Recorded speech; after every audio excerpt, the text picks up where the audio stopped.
Video ini gue rekam 8 bulan yang lalu. Jadi kali ini gue lagi rekam buat masang top mount. So, enjoy videonya. Apple tapi 3D print. DJI tapi 3D print. Yap, Bambu Lab adalah jawabannya. Ini adalah printer pemula, beginner, dan ini anti ribet yang terlaris di dunia. Sekarang udah ada di samping gue. Kita akan cari tahu titik nolnya, apakah memang semudah itu dari awal, dan perakitannya seperti apa. Kita langsung bahas aja secara detail. Let's go. So, welcome to 3D Print. 3D Print, ingatnya 3D Print. Jadi kali ini gue bakal mengajak nih journey perjalanan lo dalam memulai dunia 3D Print. Dari mulai kita ngerasain unboxing sampai perakitannya seperti apa, 3D Print kita sendiri. Nah, ketika kita beli ataupun mau beli, pasti mikir, susah nggak sih rakitnya? Apakah gampang? Apakah ribet? Apa gimana? Nah, di video ini kita coba unboxing, kita rasain vibes-nya ketika kita unbox 3D Print baru. Di dosnya aja, ini bukan kucing dalam karung. Kita beli apa? Udah jelas di box-nya sendiri, yaitu Bambu Lab E1 Combo. Jadi combo ini stand for AMS, yaitu Automatic Material System, yang dimana kita bisa multi-color printing. Ini teknologi yang bener-bener baru banget, bisa kita cobain nantinya.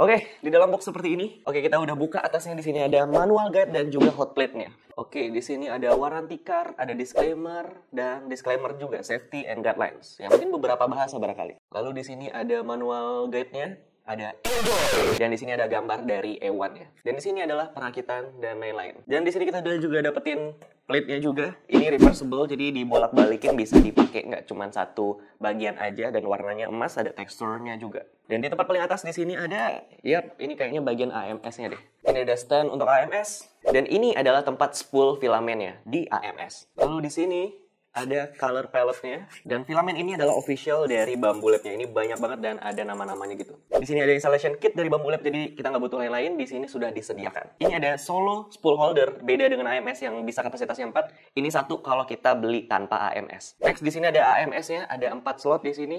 Nanti kita bakal pasang juga. Di sini ada kabel yang bentuknya udah Indonesia, karena gue beli di distributor resmi Indonesia. Otomatis ya ini bakal mempermudah kita juga. Nah, di sini ada untuk penggantian filamen nih, ya bisa dilihat. Oke, nanti kita bakal pasang juga, ya. Bagian sini harusnya ada merchandise, tapi kok nggak ada. Ini lagi unboxing ya, nih, tuh. Udah basah-basah, gimana sih? Basah-basah loh. Kenapa nih? Sini udah ada salah laba-laba. Oh enggak. Apa nih? Gimana? Yang terakhir di sini pastinya yaitu si Bambu Lab-nya. Kita langsung ambil saja. Kita ambil bagian paling bawahnya. Nah, di sini ada pipa untuk AMS-nya nanti. Lalu di sini ada sampel filamen berwarna putih, dan terakhir pastinya yaitu 3D print yang di bagian bawah. Akhirnya kita masuk ke pemasangannya. Nah, kita mulai dulu nih untuk absen apa yang udah kita dapetin. Jadi teman-teman semua ketika membuka paketannya, make sure semuanya teman-teman udah dapetin ya. Pertama kita bakal pasang build plate-nya di headband dulu. Nah, ketika pemasangan build plate-nya, fokuskan pada bagian yang sebelah sini. Nah, pasangin ke sininya ya. Oke, nah udah kepasang kayak gitu. Nah, udah pakem banget. Nah, kalau mau dibalikin langsung aja depannya dulu, masuk, oke, jatuh. Ya, ini udah pas banget. Step selanjutnya super hati-hati, yaitu ini dibikin 90 derajat. Nah, kayak gini. Kita bakal buka yang bagian merah sebelah sini menggunakan tools yang udah dikasih dari Bambu Lab dari kotaknya, yaitu yang installation kit barusan. Jadi ini tujuannya untuk kita membuka headband-nya terlebih dahulu. Cukup panjang ya. Lalu kita pemasangan frame-nya. Nah, frame ditaruh dulu. Ini untuk kabel dibuka. Nah, ini pemasangan frame-nya. Kita masukin base-nya ke sini. Di tilting sekitar 45 derajat. Sampai masuk. Dipasin ya. Kiri kanan dipasin. Sampai masuk. Oke, udah pas banget ya. Dipasin bagian sini. Ini udah pasti langsung masuk kok. Lalu kita buka dengan hati-hati yaitu kabel tisnya. Bagian sini dibuka semua. Wajib jangan sampai kelupaan satu pun ya. Tipsnya jangan dibuka pakai pisau, tapi bukalah pakai gunting. Karena kalau pakai pisau takutnya ini bagian 3D print-nya kebeset.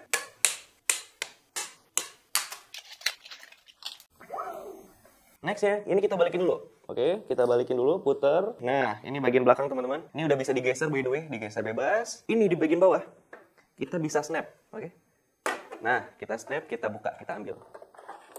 Nah, hati-hati. Nah, sampai kelihatan di sini ada bagian screw yang bisa kita baut. Next, kita bakal screw. Ada tulisan di sini adalah for base housing. Nah, di sini ada warna hijau-hijau dipasang semua. Nanti juga kita bakal digeser ke sini. Nah, di bagian sini juga ada. Make sure ya, semuanya itu harus dipasang yang berwarna hijau menggunakan 4-base housing. Oke, udah kita pasang bautnya semua. Covernya jangan lupa dipasang lagi. Kita masukin hati-hati sampai pojok. Nah, udah sampai pojok, jangan lupa klek. Nah, sampai dia itu di sini rata. Pemasangan selanjutnya, ini agak bahaya. Jadi, seperti ini kita letakkan. Nah, teman-teman bisa perhatikan posisinya bagian sini. Jadi, di bagian base plate-nya itu agak ngambang. Tapi di bagian chassis-nya, bagian frame-nya itu di bagian meja. Ini kuat kok, aman. Lumayan seimbang. Jadi, kita bakal pasang di bagian sininya. Oke, di sini kita buka dulu plastiknya. Oke, di sini kita udah buka plastiknya. Kita memasang yang bagian Type-C sini di bawah ya. Nah, kali ini kita bakal pasang belakangnya. Tadi udah dibuka dari plastik dan ini itu berasal dari sini, teman-teman. Jadi perhatiin lagi, ntar dibuka. Lalu ini jangan lupa dibuka ya. Ini nanti untuk kabel manajemennya. Nah, sekarang kita pasang dulu Type-C-nya. Ditaruh, tapi jangan dipaksa. Hati-hati dipasin ke lubang Type-C-nya. Lalu kita dorong. Nah, kalau udah snap, kita pasang bautnya yang bagian sini. Lalu kita pasang kabel-kabelnya. Di sini ada kuning, hijau, dan putih. Nah, pertama kita pasang hijau dulu nih. Lalu kita pasang yang bagian kuning. Jangan lupa ini ada kabel manajemennya. Dimasukin dulu ke sini. Lalu kita belok ke sini. Lalu kita belok ke sini. Dan baru kita pasang si kuningnya. Nah, kalau kurang rapi, dirapiin dulu. Nah, kalau dirasa udah rapi, kita snap aja, kita tutup. Nah, oke. Udah aman. Lalu kita pasang terakhir bagian warna putih, yaitu kameranya. Hal yang terakhir bakal kita pasang adalah perch wipernya. Jadi perch wipernya kita bakal pasang di sini. Jadi kita dorong dulu. Oke, seperti itu kita dorong dari belakang. Dan pastinya pasang perch wipernya di bagian bawahnya sini. Oke, pemasangan untuk 3D print-nya udah kayak gitu aja. Ini udah bisa digunakan. Jadi kalau misalnya teman-teman tidak menggunakan AMS-nya langsung, bisa langsung menggunakan yaitu spool holder yang single atau yang solo. Jadi taruhnya di bagian atas. Lanjut kita bakal pasang AMS-nya, tapi jangan lupa di sini. Nah, monitornya diarahin ke depan. Udah gitu aja. Tapi bebas sih monitornya mau kayak apain. Kali ini kita bakal pasang AMS-nya. Nah, ini mesinnya. Pemasangannya itu lihat bagian kabel. Bagian kabel itu yang bagian sebelah sini. Yang bagian tinggi. Ya. Nah, seperti ini. Lalu, spool holdernya dilihat ada warna, bagian sini ada warna kuning dan warna hijau. Disamakan dengan warna yang ada di mesin AMS-nya. Jadi ini tinggal dimasukin aja yang berwarna kuning ke dalam sini. Ini warna kuning. Oke, ya sampai full. Lalu ini warna hijau sampai full. Oke, sudah pas. Lalu kita pasang skrunya. Ada 4 ya, di sini dan di belakang juga. Ini menggunakan 4 AMS light. Jadi kita langsung pasang aja. Kabel pisnya juga jangan lupa dibuka. Oke. Next adalah pemasangan AMS ke mesinnya. Nah, ini kabelnya diambil aja ya, dibuka dulu. Nah, kabelnya dipasangkan ke bagian sini. Jadi dia bisa dipasang up to sampai 8 macam warna. Jadi kita pasang aja satunya di sini. Nah, ini adalah tempat untuk pemasangan AMS-nya. Pastikan sampai rapat. Nah, next kita bakal memasang jalur antara AMS-nya ke mesinnya. Nah, ini yang single, jadi dapat 1, dan ini yang AMS, jadi ada 4. Nah, kita bisa lihat di sini. Nah, ini bisa dilihat ya, ada 2 yang panjang sama ada 2 yang pendek. Nah, bagian sini nih, ya, 2 panjang, 2 pendek. Nah, 2 pendek itu bagian yang 1, 2 di sebelah sini. Yang panjang itu 3, 4 di bagian sini. Jadi kita bakal pasang aja. Nah, pemasangannya gampang banget. Ini yang pendek dulu. Yang pendek ditekan aja warna kuningnya, dimasukkan. Oke, sampai dia kekunci, udah aman. Lalu yang pendek lagi, 1. Lalu sama, nomor 3 dan nomor 4, kuningnya ditekan, lalu dipasang. Dan keempat-empatnya kita bakal pasangkan langsung ke sini. Jika dirasakan belum rapi, ini bisa digeser-geser ya, menggunakan ini. Dan ini juga bisa digeser. Ya, jadi serapi apa yang teman-teman mau. Nah, untuk kabel manajemennya kalau dirasa kurang rapi, ini bisa ditarik aja, terserah, bebas ya. Ini misalnya berasa kurang rapi. Dan ini kabel yang menjuntai, ya, ganggu banget. Ini bisa dimasukin ke holder yang bagian sini. Nah, teman-teman bisa nambahin holder lagi di sini ya. Itu dengan melihat di bagian toolkit sini, dia udah disediakan juga. Nah, nih, ini ada holder lagi. Jadi kita kalau mau pakai juga boleh, atau mau disimpan aja juga boleh. Nah, ini kita pasang di mana? Mungkin kalau misalnya mau dipasang di sini juga nggak apa-apa. Biar lebih rapih aja. Last but not least, teman-teman, kita bakal pasang kabelnya di belakang. Jadi langsung kita hidupkan saja mesinnya. Sorry banget barusan nggak ke-record, tapi tadi ada suaranya. Sekarang di sini lagi konekin wifi-nya. Cuman gua skip dulu aja untuk sekarang. Nah, ini untuk following accept document segala macam, agree dulu. Ini joining improvement, terserah mau agree, mau skip. Lalu di sini dia bakal kalibrasi. Butuh waktu 5, 7, 15 ya, sekitar 20-30 menitan sih. Jadi kita start dulu aja. Home all access. Wow, dia hidup sekarang. Teman-teman bisa lihat dia sekarang lagi hidup. Oke, kita coba perhatikan dulu aja. Nah, di sini ada lampu untuk kameranya juga. Dia lagi coba kalibrasi.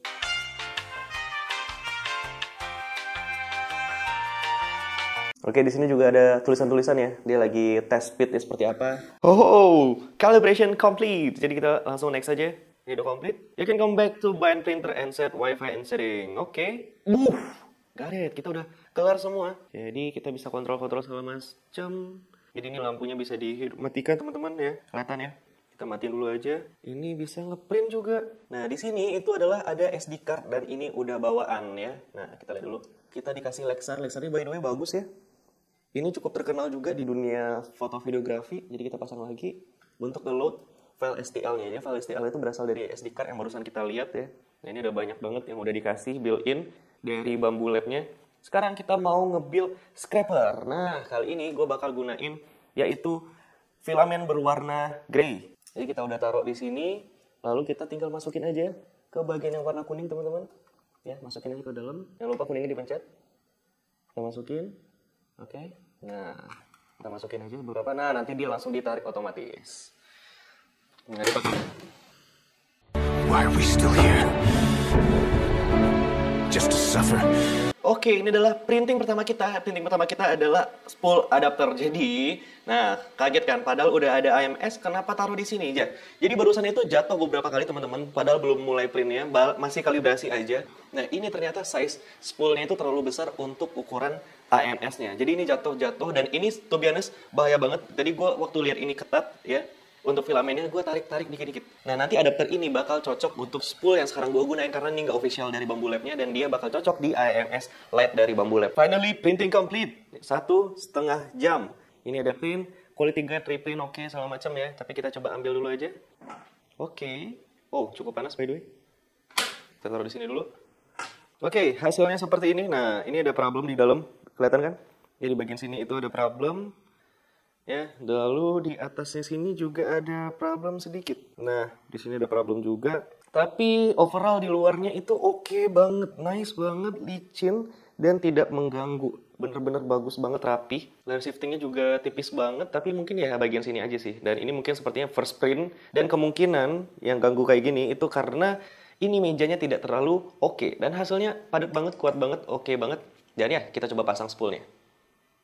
So 3D printnya udah kelar, udah gua pakai berbulan-bulan, enak banget, super duper gampang digunain dibandingin 3D print yang lainnya. Dan tolong banget buat support serta share karena kita bakal bikin media 3D print menjadi media 3D print nomor 1 di Indonesia. Dan menjadi tempat pertama buat ngerasain 3D print terbaru yang ada di dunia. Jadi sekali lagi gue cuma bilang thank you. 3D print ingat 3D print dan love you guys.